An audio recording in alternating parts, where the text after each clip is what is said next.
Well, a lot of people moved to Omaha for work, and that was the case for Mike Kelly. He was 21 years old when he took a job with the World Herald. In a way, that's when this Uniquely Omaha began. The book made up of Mike's impressions and observations about what makes this city and its people unique. And Mike joins us this morning to talk about it. Good to see you, Mike. Well, Hi. thanks very much for Thanks having for me. bringing Happy New Year to you guys. You too, too. and to your I was at family. the gym, and somebody came up to me and said, "Hey, have you seen Mike Kelly's new book? He's come out with this book." Yeah. And so what was the inspiration behind this? Explain the book. Well, you know, like you guys do on Morning Blend, congratulations. I understand you're coming up on 6 years. years. You've been, you know, one of those things that ties Omaha together, makes connections. That's what I like to do with my column. That's what we do with the paper, and I think that's kind of what the book does too.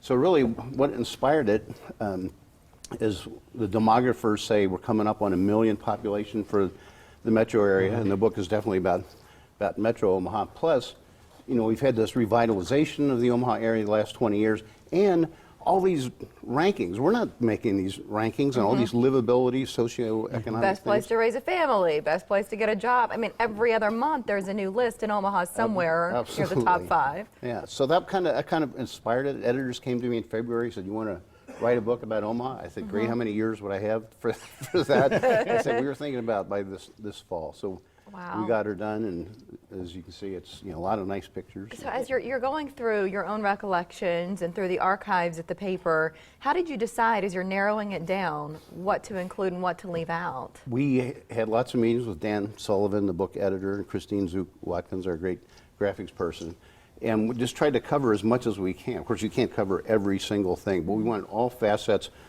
of the metro area, you know, arts and government and politics and History. attractions, everything we Yeah. could think of. And as you're going through this, well, you came here when you were 21 years old. 20 years ago now. Wow, It that's is. amazing. Almost 20. No, it's 45 years ago. 45. Yeah, Is it- 45. Isn't Isn't that it funny? amazing how much every city changes and grows up and develops? But Omaha, it seems like, has grown exceptionally fast over those 40-some years. What are the biggest changes you've noticed? Well, we've had our ups and downs, that's for sure. The late 80s, you guys were probably in grade school, or maybe not even by then. That was kind of a down period. There was a lot of things Yeah. going wrong. But in the last 20 years or so, I mean, you've seen it in so many ways. For one thing, just look at our riverfront, where we used to have a smelting plant and a junkyard and a repair yard. Now we have this beautiful convention center arena, ballpark, the pedestrian bridge, which is on the cover of our book. It's and there's just a new attitude. I think we've always kind of had this attitude, like a little bit of diffidence, like we're not as good as the big cities. You know, we've got Warren Buffett, we've got great medical centers, we've got a lot of great things in this city. We don't have anything to be bashful at. If I think about some of the things you just said, the riverfront, in 2015, ConAgra, and a loss for this city, how did you address that in the book? That was definitely a downer. In fact, our deadline was around the end of October, and they made the announcement of moving the headquarters at October 1st, so we were able to include that. You know, this is not just a cheerleading book, although I'm very proud of the city. It's journalistic too. So we had to say we've got 4 Fortune 500 headquarters, not 5 now. But you know, we still have ConAgra in there. It's still an important company to Omaha. We've got the Chef Boyardee statue, and as I said in there, the chef is still smiling, even though, you know, a lot of us were not at that announcement. Yeah, when you doing some of the research for this, was there anything in particular that stood out to you that maybe you didn't realize that Omaha had in its hands, or what stood out to you? I don't know if there's anything specific like that, because I've been writing about Omaha, as they say, since they put the mud in the river. You know, and I've covered, you know, Cobb Sports, City Hall Sports, and written columns for many years.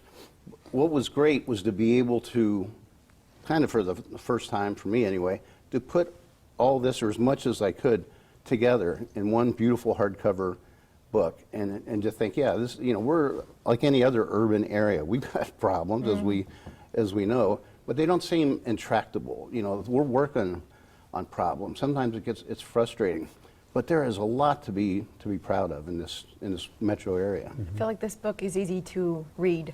Yeah. And that was by design, right? A Well, it coffee is. table book. And We decided to make it, on Saturday for years I've written a multi-topic, we call it notebook column. And Dan Sullivan, our editor, decided early on, let's make it like that. lots and lots of, relatively short items. Some of them were not like just a graph or two. We go into a lot of different things. And so, yeah, we wanted to make it, have on your coffee table, pick it up, read it for a while, go to an, later look at something else. So people have told us they love the format and the beauty of the pictures. Well, the book, nice. Uniquely Omaha, it's got a little bit of everything in there. It's 101 things to know about the city. Where's it available at? Well, Bookworm, Barnes & Noble, World Herald Lobby, 1314 Douglas, as well as online, owhstore.com, or by calling 444-1014. That's not your personal direct That's number. that's my dear colleague Wouldn't that Michelle be Bell. funny if it were? Are you going to write any more books, Mike? Well, I don't have any plan right now. Well, you but didn't have this one planned either. Let's be I candid. did. They came brought up, it but, to you. I'm ready. I'm still writing. In fact, I still was writing the column when we started on this, but finally around June 1st, it was like, oh my gosh, if we're going to get this done. So I quit writing columns for the summer, basically, and concentrated on the book. But it was a really fun project. My career is not over, but I'm getting closer to the end than I was a few years ago. 45 years ago when you 45 moved to years ago. Omaha. But I think a lot of people are going to find a lot of fascinating things in this book. Mike, thanks for your time this morning. Thanks Great for having having That you is on. true. Yeah, Appreciate nice. Uniquely Omaha, the name of the book. So if you see the two of us out and about, whether it's the gym or somewhere else, glad to say we've now had Mike on to talk Right. about it. Thank you. Thanks, Mary. Mike. Yeah, and continue your good work on those columns. Yes, Good stuff. so good. Guests of the